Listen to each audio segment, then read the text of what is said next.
Yes, please.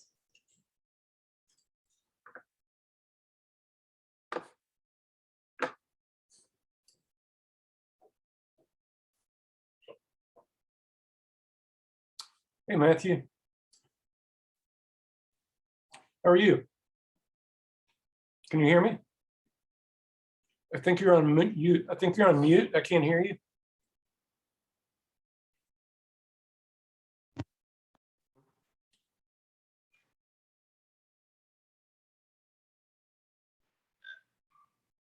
Can you say something? Can you hear me? Yeah, I can hear you now. How are you? Good. My name is Mr. Langston. And I'm curious, how much of the worksheet, which requirements in the worksheet have you completed so far? Um,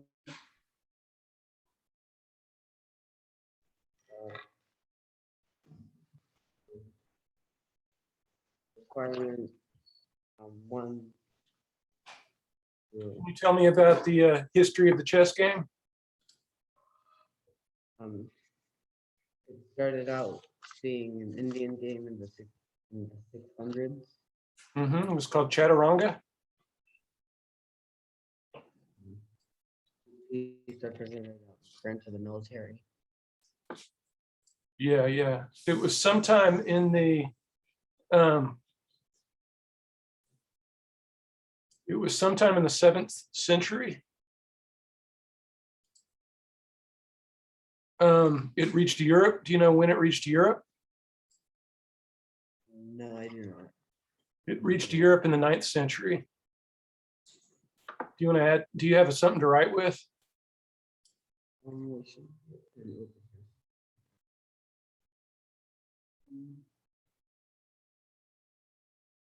I don't. Okay, you're going to need to go get something to write with so that we can get your worksheet completed.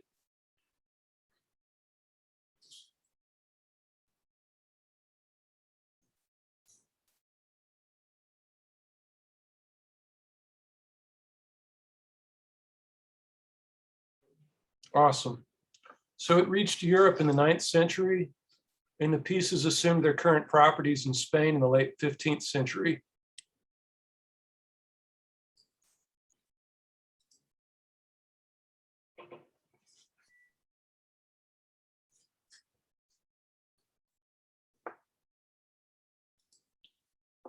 And modern rules were standardized in the 19th century.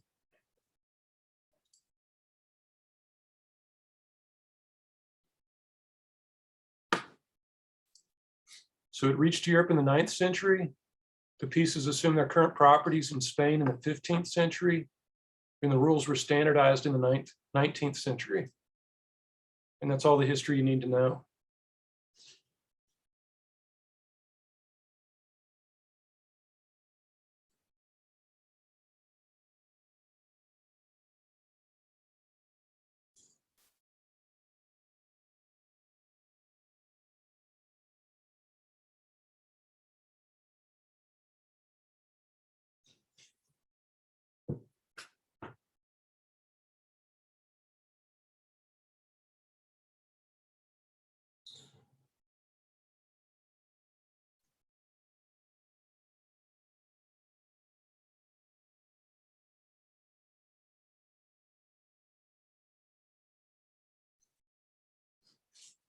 Okay, great. Explain why it's considered a game of planning and strategy. Do you have that yet?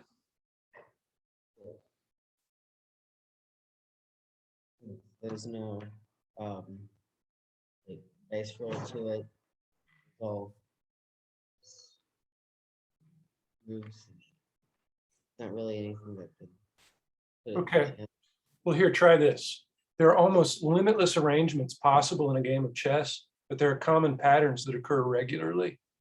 Tactics and strategies are ways of seeing patterns of movement that allow a player to gain an advantage. Tactics are short-term and strategies are long-term. The more patterns you know, the better you can play. So knowing more than one strategy helps a player to adjust to changes throughout the game. Do you want me to say that again? But you need something like that in your answer on your worksheet. So although there are limitless possible arrangements, there are common patterns that occur.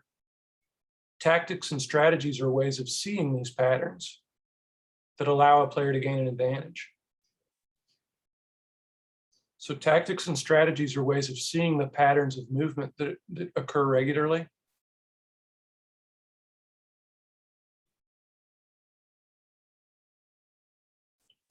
Tactics and strategies are ways of seeing patterns of movement that allow a player to gain an advantage. They're ways of seeing patterns of movement that allow a player to gain an advantage.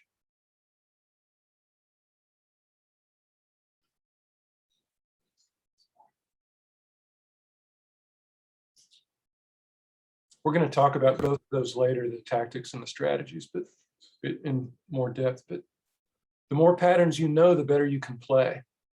Tactics are short-term and strategies are long-term.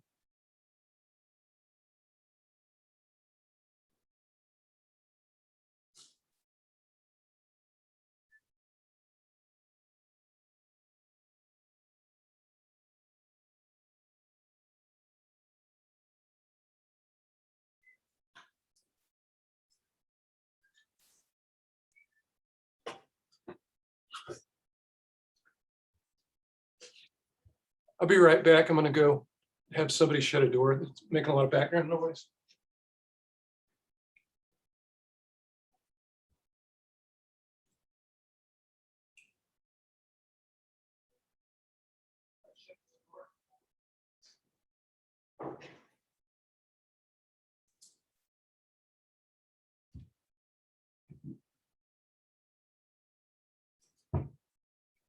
Okay. And I just want to say, what was your name again? Matthew. Matthew, that's right. You don't have to write this part down, but I just wanted to add it. Over the course of a game, your plans typically change according to what your opponent does. And the more tactics and strategy you know, the better you're able to adapt to those changes. So we are going to talk about tactics and strategies later. It's good to practice those in a game. If you join something like ChessKid or chess.com, you can have free accounts, but which will give you limited number of puzzles to do per game or per day, I'm sorry. And you get to practice all of those different tactics. If you pay for an account, it's usually like $50 a year, which is not too bad. You get limitless puzzles to practice your tactics every day. And that can really fine tune a game and help you memorize different tactics and strategies. Okay, discuss with your merit badge counselor the following: the benefits of playing chess, including developing critical thinking skills, concentration skills, and decision-making skills, and how these skills can help you in other areas of your life. Okay, critical thinking skills. In order to choose the best moves, you've got to analyze the board. You've got to think both defensively and offensively and consider all possibilities. By the way, we're recording this session, so I can email it to you and you can go back over it to fine tune your worksheet before you email it to me, okay? You must try to predict what the consequences of your decisions are going to be. So that's the critical thinking skills. In other words, let me say that one more time. In order to choose the best moves, you've got to be able to analyze the board. You must think both defensively and offensively and consider all possibilities. You must try to predict the consequences of what your decisions are going to be. So that's the critical thinking part. Concentration is you must focus on your and your opponent's moves to avoid making mistakes. And finally, how does it help in other areas of life? In life, being good at anything requires commitment, hard work, steady honesty, and respect for others. This all comes from the pamphlet, by the way. And a desire to learn and improve, and the courage to make mistakes and learn from them. Chess helps us learn the consequences of our mistakes, good or bad.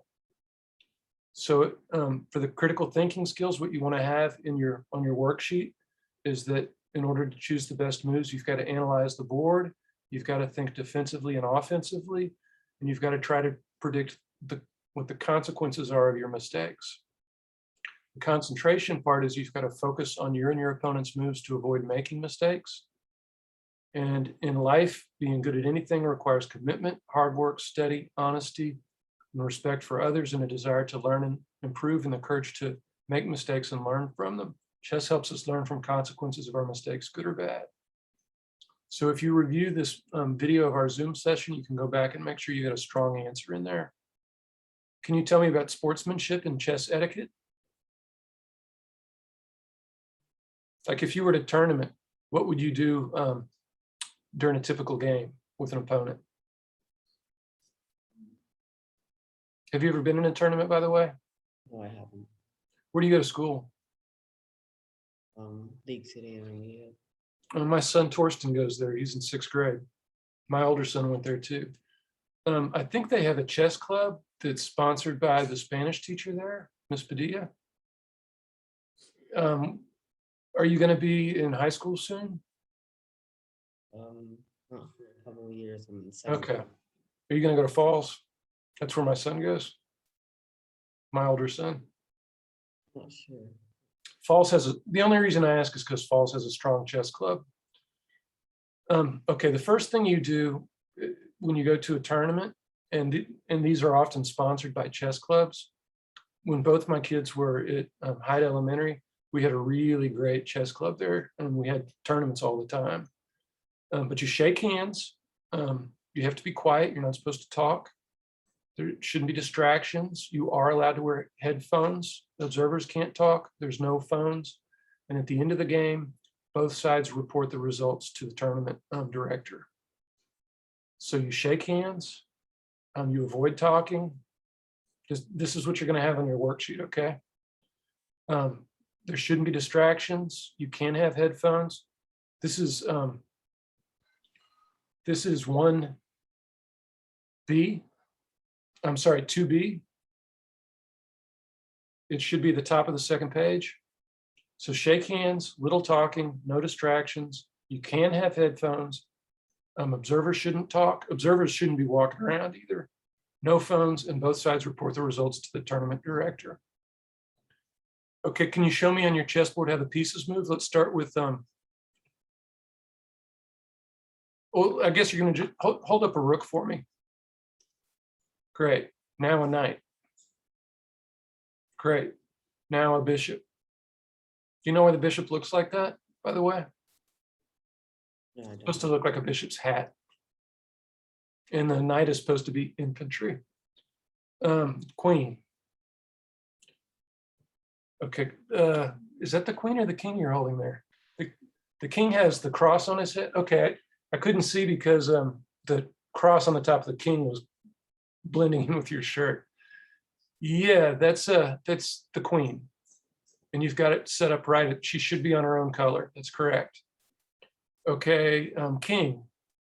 Now pawn. Excellent. Okay, that's 3A. You're in business for 3A.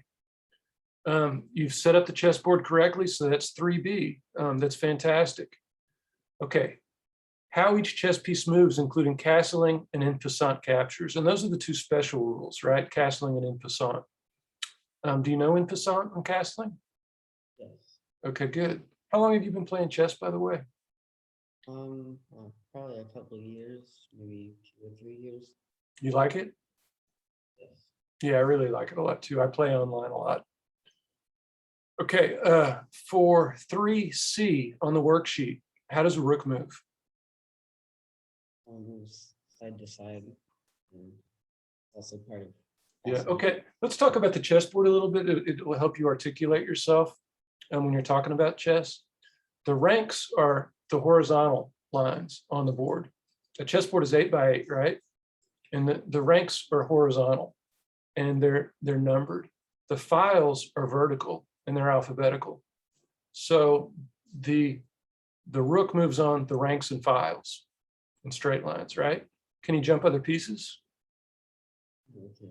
No, which is the only piece that can jump other pieces? Right. The knight, that's right. Okay, let's see. Okay, the knight, how does the knight move? It moves in an L pattern, Mm-hmm. 2 up and 1 to the side. Or 1 up And it and always one- lands on a color opposite than the one it starts on, right? Yes. Is it better to generally this, and this doesn't have to be a part of your answer for 3C, but I just want to talk with you about it. Do knights usually work better in the middle of the board or on the edge of the board? In the middle of the board. How come?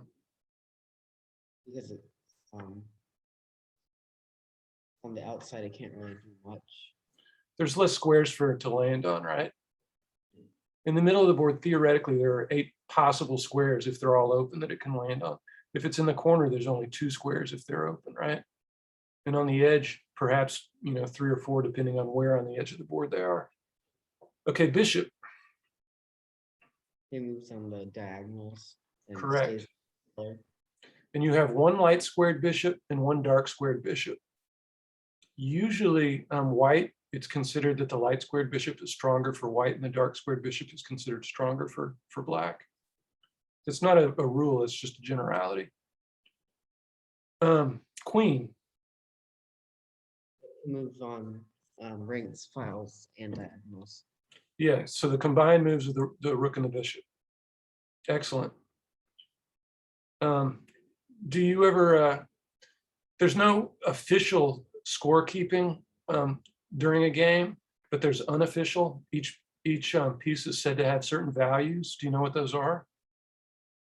Pawns are 1, rooks are 5, bishops and knights are 3, and queens are 7. 9. You had it all right except for the queen. You know a lot about chess. You know more than most kids your age that play chess know about it. That's really good. Okay, the king. It can move same as the queen, but only 1 square. Yeah, 1 square in any direction. And can he move into check? He cannot move into check. Cannot move into check. That is correct. That's what's called an illegal move. Pawn. It can move 1 square forward and forward only unless attacking. And it can move diagonal. And at the start, where it starts from the board, right Mhm. to, it can move up a 2nd square. Right. And since you probably know that it's good that it's generally a lot of players start games by moving their central pawns to try to take control of the center. That's one of the principles of openings, is to try to take control of the center. Okay, yeah, you got all of that right. Tell me about castling. It's when a rook and a king have 2 or 3 open squares in between them, and they haven't moved all game. And the Right. king 2 squares, and the rook moves to the other side of it. You did that perfectly. One of the things I want to comment about that how you did that is you used the same hand and you moved the king first, and then using the same hand you moved the rook. That's in a tournament, that's how you want to do it. You always want to use the same hand to move pieces, and when you castle, you move the king first and then the rook. Now in chess notation, do you know the difference between castling on the king side and castling on the queen side? Don't think so. On the king side, it's 0-0. On the queen side, it's 0-0-0. Just FYI. That's not a crucial point or anything, but since we're talking about these things, we might as well, right? If the king is in check or would have to move through check, can you castle? No. No. Okay, you got it. You got it. En passant captures. When a pawn that's starting has moved to the same line, if it jumps 2 squares and lands on the same line as another pawn, that pawn can capture. Only on the next move, right? Yes. If he doesn't do it immediately, you can't do it. Yeah, that's exactly how you do Did you do 4A, demonstrate scorekeeping using the algebraic system of chess notation?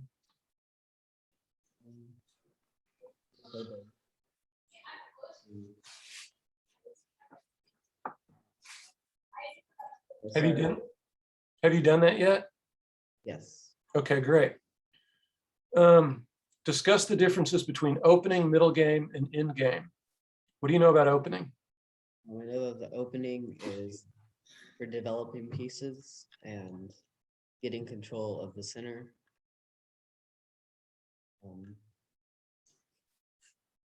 Usually the first 10 moves of the game, technically the term opening refers to white's first moves and defense refers to black's first moves.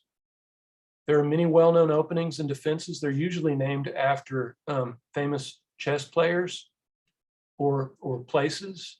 It's a really good idea to memorize the variations of several of the most common openings and defenses. Do you know any openings? The Sicilian opening. Yeah, that's the most famous. The Italian, also known as the Sicilian. That's great. Do you know any defenses? Not really. A really good use of your time would be to go on YouTube or just look up video, do Google searches for famous openings and defenses and study those videos. It gives you a huge advantage over players that are unfamiliar with those. Really gives you a head start in the game. Plus it's fun learning those openings and defenses. The more that you can sort of memorize, it really improves your game. Okay, so I'll say that one more time. Usually the first 10 moves of the game, opening technically refers to white's opening moves, whereas defense refers to black's opening moves. There are famous ones, and it's a really good idea to study the more famous openings and defenses. Okay, middle game. That's mostly for getting the king into a safe position. Well, technically, you want to try to castle in the opening, usually around the 8th, 9th, or 10th move of your opening. You know, you're getting your central pieces out, you're activating your pieces, your knights and your bishops, usually your knights, but and then you're castling. But okay, the middle game is more complicated than the opening because all possible openings have been studied. Tactics and strategy are important in the middle game. Again, strategy is long-term planning, such as attacking one side of the board or the other, king safety, exploiting weaknesses, pawn structure, space, tempo, and time. Tactics are short-term plans that often help you collect material. It's important to, and this is the best advice there is for chess. For every move, consider threats, captures, and checks by your opponent before considering offensive moves. Let me say that again. This is the best piece of advice for playing a good game of chess. Consider threats, captures, and checks by your opponent before you consider offensive moves. And that's part of the middle game too. Okay, end game. That's for when most of the pieces are off the board. Yep. If you have an advantage, try to avoid stalemate accidentally, right? You don't want to accidentally stalemate and have it be a tie. The king becomes a lot more active. Push past pawns. Do you know what a passed pawn is?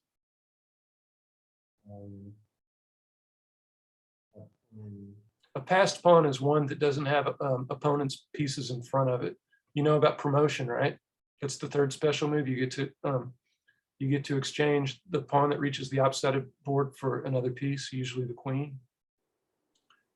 So passed pawns, you want to push those for promotion. There are many common checkmate patterns that should also be studied and memorized. A whole lot of them, but at the very least, you want to know how to checkmate when you've got 2 rooks against just a king, 1 rook against just a king, a queen against just a king, 2 bishops. And the very hardest one is a bishop and a knight. That one's extremely hard to master. But you cannot checkmate at the end of the game if you've only got your king and a bishop, or your king and a knight. It's impossible to checkmate, almost always. So again, there are a few pieces left on the board. If you have an advantage, be careful to avoid stalemates. Also, something good to know that I didn't mention for middle game, if you're ahead in points, you want to try to make exchanges that are equal to simplify the board and move towards the end game. So the king in game, the king becomes more active, push past pawns and try for promotion, and study those common checkmate patterns. Okay? Explain 4 opening principles. Now, those would probably be development, control the center, castling, and pawn structure. Do you have that completed on your worksheet yet?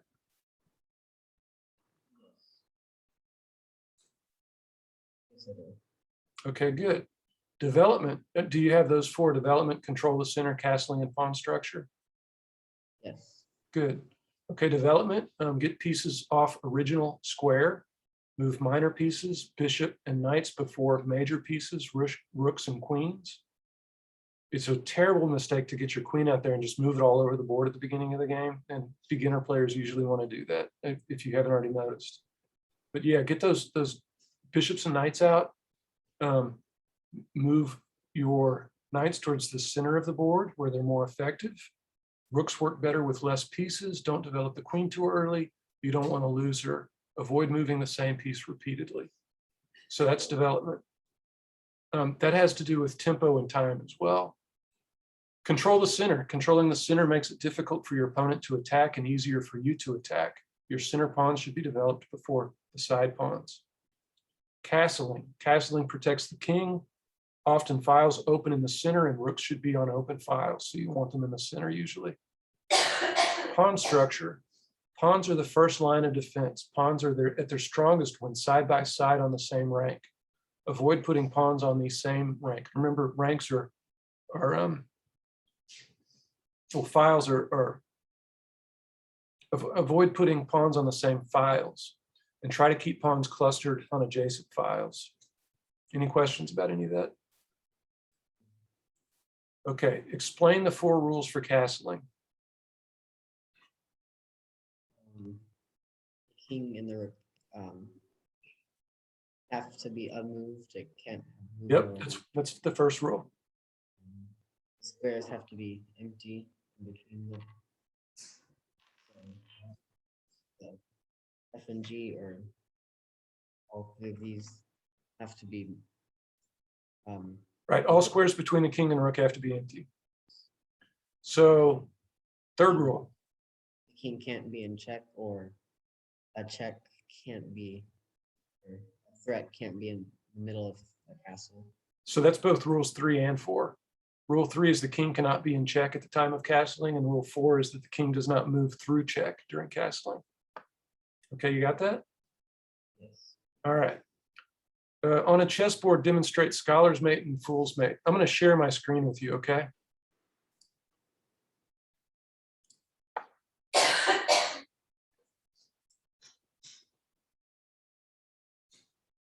Can you see my screen? Yes. Okay, let's do fool's mate. What does white do first? White moves his bishop's pawn one forward. Okay. F to F4. Now what does black do? Black moves its king's pawn.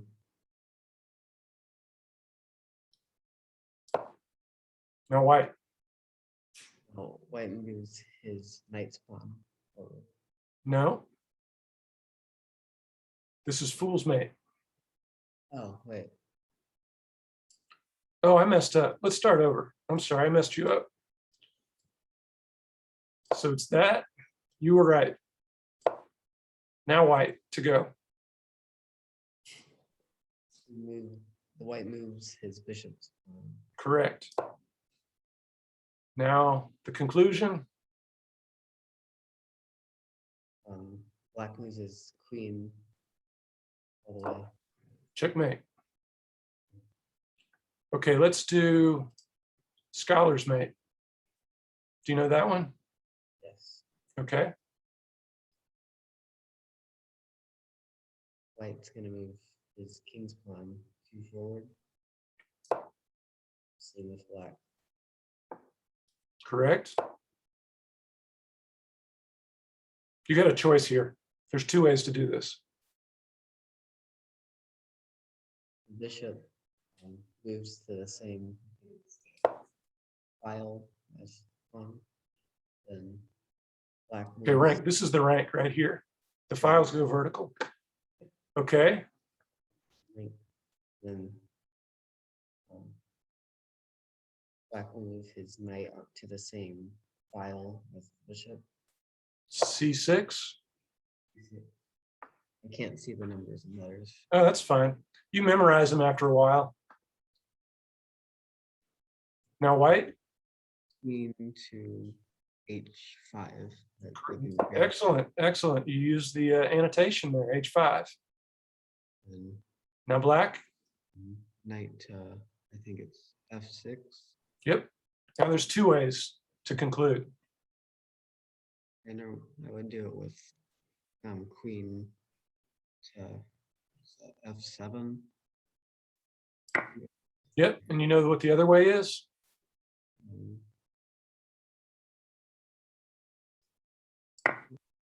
Oh, I didn't know that was checkmate. Yeah, it's checkmate too. That's what the little pound sign, number sign over here means in the annotation. Okay, I'm going to show you a video, all right?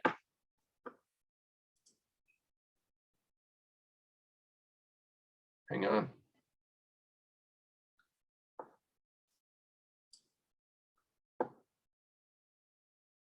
This is only a minute long. Stalemate is just one of the possible ways to end the game in a tie. Another way is to simply agree to a draw. This might happen if neither player can see a way to victory. One person offers the draw, and the other can accept or decline. Another way to get a draw is if the exact same position is repeated 3 times. After 3 repetitions, either player can claim a draw when it is their turn to move. Or if you're playing online, a draw will automatically be called after 5 repetitions. Another way to draw is if neither player has enough pieces to checkmate, like lone king versus lone king.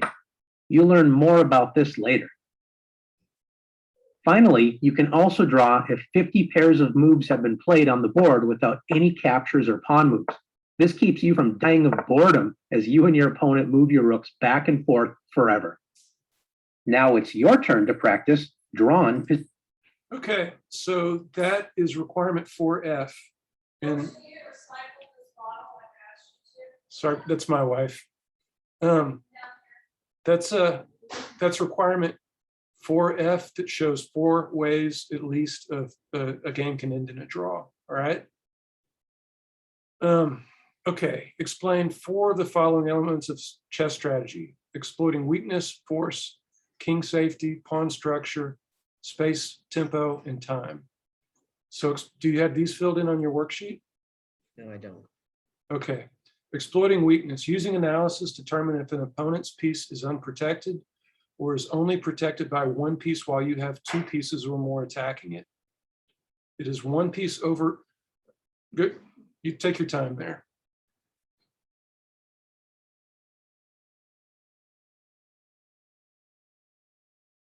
You want me to write down what's? Yeah, that's fine. That's fine.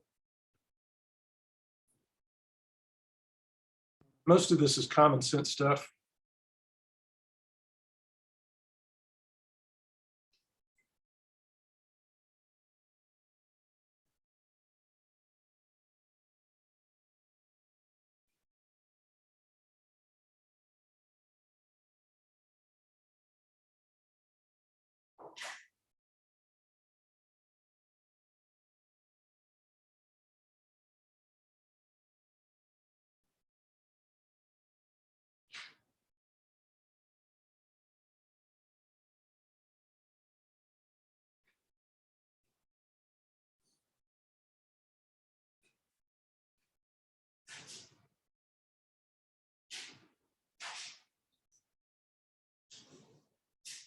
So is one piece overloaded by protecting several pieces, making it vulnerable? Is the square next to your opponent's king only protected by the king? Notice that that's what allows Scholar's Mate, right? When you take the pawn next to the king was in Scholar's Mate, that pawn is only protected. That's the most vulnerable pawn on the board. The one diagonal to the king right there, because the king is the only piece protecting it. Okay, force. If you have more pieces than your opponent, you can simplify the game by making equal trades that leave fewer pieces on the board. So force is sometimes just called simplification. Simplification is when you make exchanges when you're ahead in points. Force can also mean having more of your pieces attacking an opponent's square than your opponent has defending that square. So it can mean two different things. First, if you have more pieces than your opponent, you can simplify the game by making equal trades that leave fewer pieces on the board. That's the first meaning of force.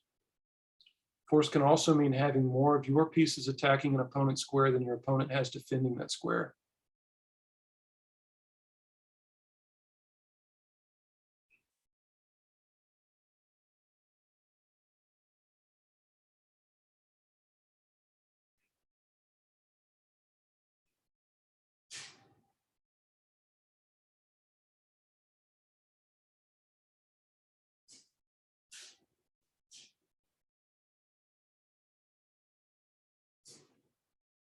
You ready for space?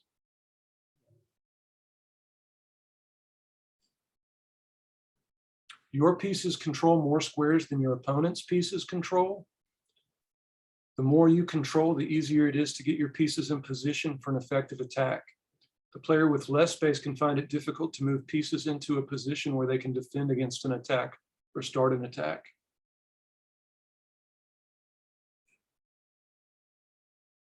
That's why it's an advantage to be white instead of black, because a skilled player, usually white has an advantage if it's two skilled players playing, because white's going to develop space first, just simply because they move first.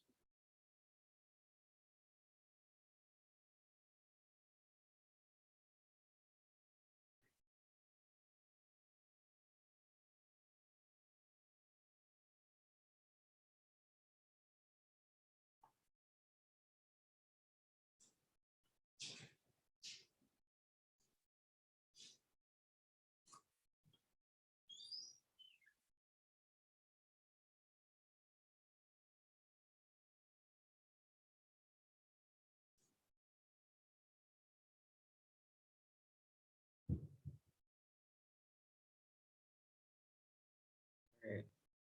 Tempo. If one player makes a move forcing the opponent to react, then the player is said to gain a tempo. Greater piece mobility gives your pieces an advantage in tempo. In other words, you do more development. If you're forcing your opponent to make moves, you're able to develop while he's being manipulated. But move knights toward the center, put rooks and queens on open files, put bishops on open diagonals. And bishops, it's really good idea if you can get open up those longest diagonals on the board. That makes bishops really powerful. So basically, tempo is making correct moves for your pieces. Yeah, that's also why at the beginning of the game, you don't want to move the same piece multiple times. You're trying to develop all of your pieces as rapidly as possible. So you can gain tempo if you force your opponent to react.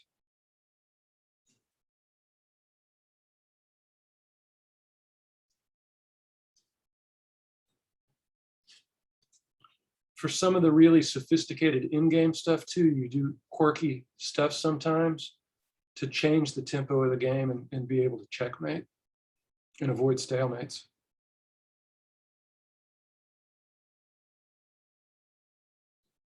If you join a website like chesskid.com, there are hundreds of lessons, video lessons that you can take that are really fantastic. Okay, tactics. Discuss 5 of the following tactics. Do you know what a fork is? Yes. Okay. I'm not going to bother telling you if you know what it is, but well, I guess I will. A move that uses one piece to attack two or more of an opponent's pieces at the same time. The opponent can only defend against one of the two threats, so you can capture the piece that is left unprotected. I think for me, the funnest forks are with knights because those are harder to see coming. But any of the minor or major pieces can fork, so can pawns. A pin, you force an opponent's piece to stay on its square because moving it would expose a more valuable piece behind it to capture. If that other piece is the king, the threatened piece is not allowed to move. There's a famous saying called PPP, put pressure on pinned pieces by attacking them with additional pieces. That allows you to collect material. Do you know what I mean when I say collect material? Okay, all right. Do you have these filled out yet in your worksheet? No, I don't, no, actually. Okay, so get fork on there and pin on there.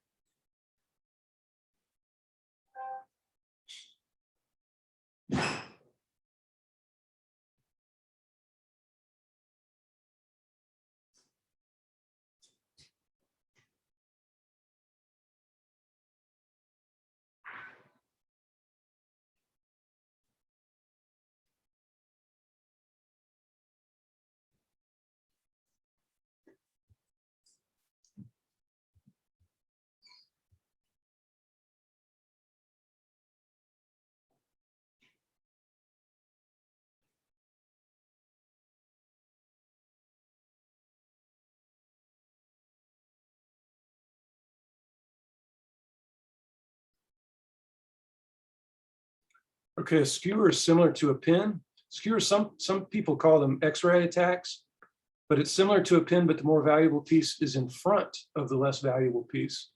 So when your opponent moves the more valuable piece, you capture the less valuable piece behind it.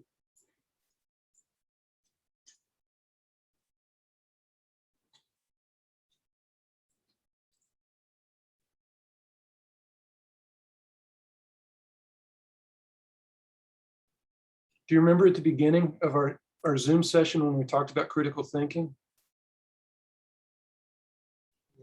Yes, I do. If you practice these and memorize these patterns, it makes it so much easier to gain material from your opponents. You just see the board more clearly, more quickly. So you want to become really familiar with all of these tactics so that they just sort of jump out at you on the board. Discovered attack. Moving one of your pieces reveals a threat from another of your pieces that was behind it.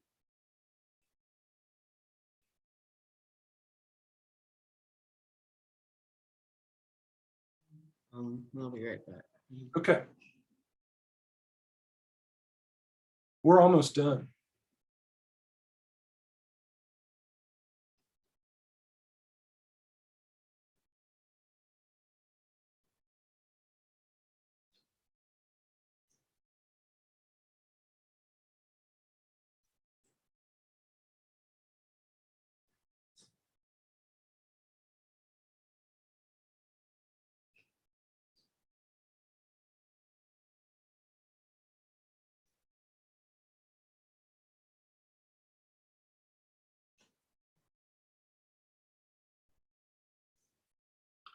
Okay, decoy. And we're going to be done pretty soon here.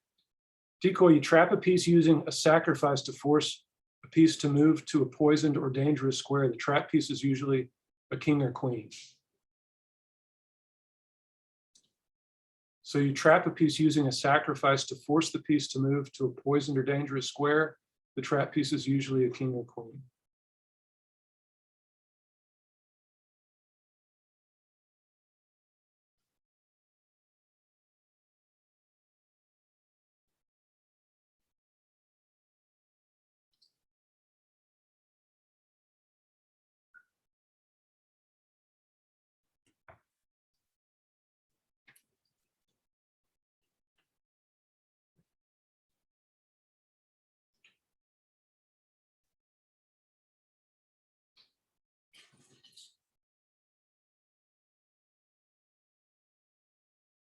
Okay, this is 5C right here.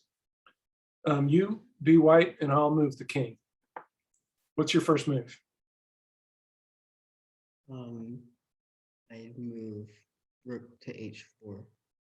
No. You could, but it's more efficient if you start with your other rook. Oh. Oh, But you got it right. H4 to keep him from coming down this side of the board. So I know that you're going to move your other rook someplace. Where are you going to move your other rook? Okay. What? I'd move it to h6. No, that's is it no h5. You got it. Okay, now this is called the ladder. It's also called rook rolling. You've probably heard these terms. Now, obviously, I'm going to move here and attack your rook. And move to b5. That rook to b5. That's right. It's crucial that it's B and not A. Why? Because then that's preventing the other rook from. Exactly. Okay, so I start marching back. Rook to a6. Rook to b7. And then checkmate, right? Checkmate. Yep. Okay, good. That's perfect. So you can check off 5C on your worksheet. That was perfect. Okay, now I'm using the direct mate problems from the chess pamphlet.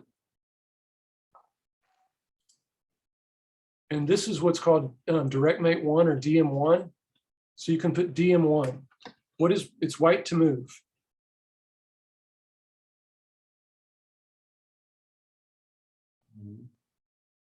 Queen to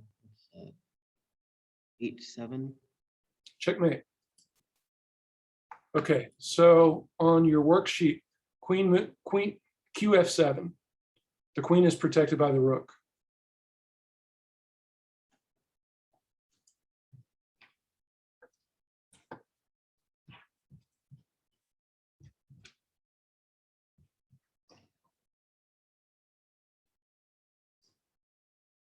White to move QF7, the queen is protected by the rook. Okay, this is DM2, direct mate 2.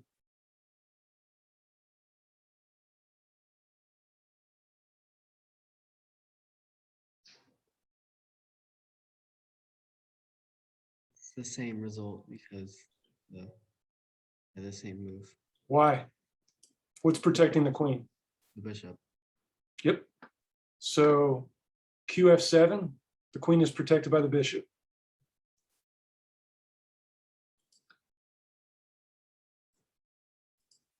These are pretty simple, aren't they?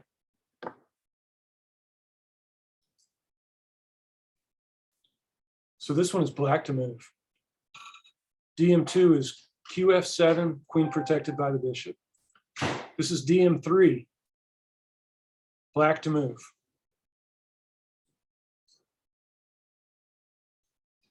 Queen to g2. Have you done these before? No, I haven't. Okay, yeah. Queen QG2, queen protected by the knight.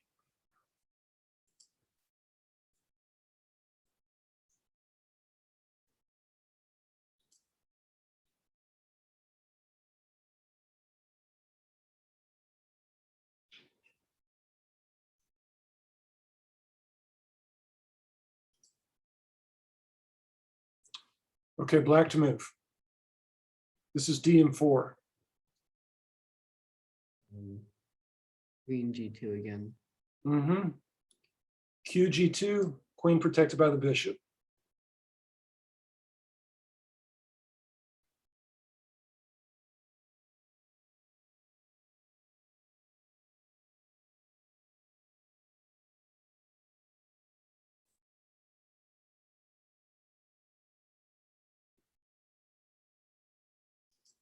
Okay, finally, DM5. This is, I believe, white to move.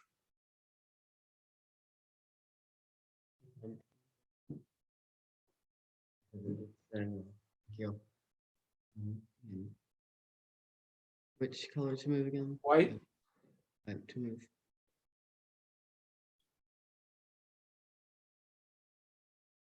Rook to H8. Correct. Protected by the other rook. So that was DM5.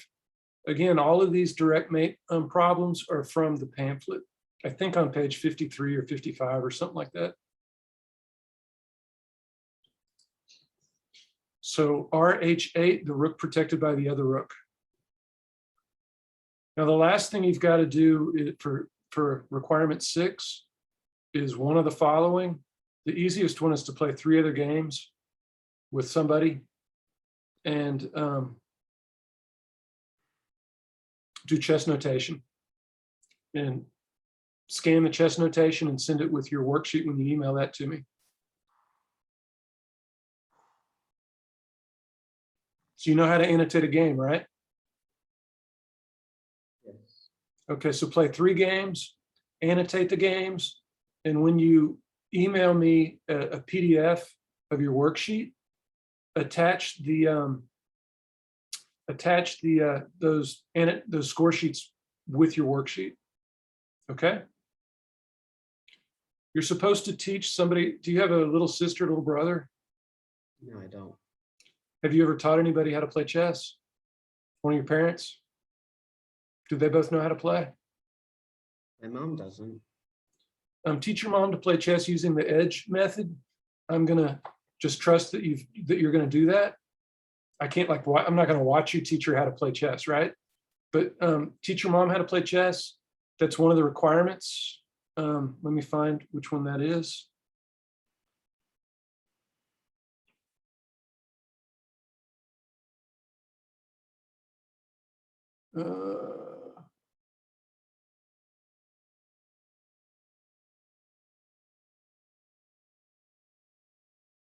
Okay, it's here in requirement 3, using Scout's edge method, teach someone, preferably another Scout, but it can be your mom, who does not know how to play chess.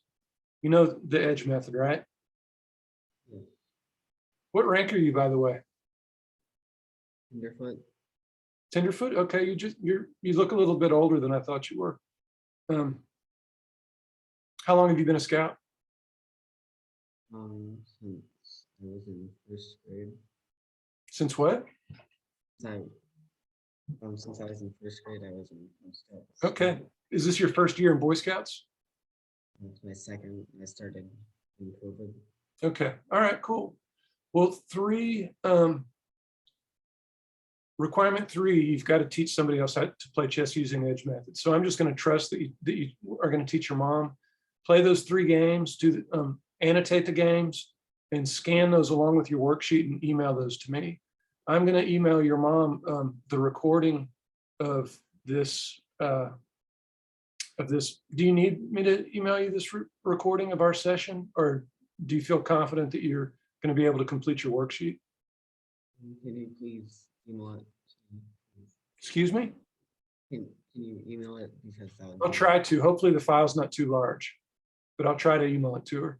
If not, maybe I'll just post it to YouTube or something and send you the link. Okay? All right. All right. Well, do you have any questions, Matthew? No, I don't. Not that I can think of. Okay, great. Well, you did awesome. And I enjoyed talking with you about chess. And I'll take care of your merit badge stuff after I get your worksheet and those annotations. I'll do that on Scoutbook, and then somebody at your troop ought to be able to print you out a blue card and that kind of stuff. Okay. All right. All right. You take care. Okay. You too. Nice meeting you.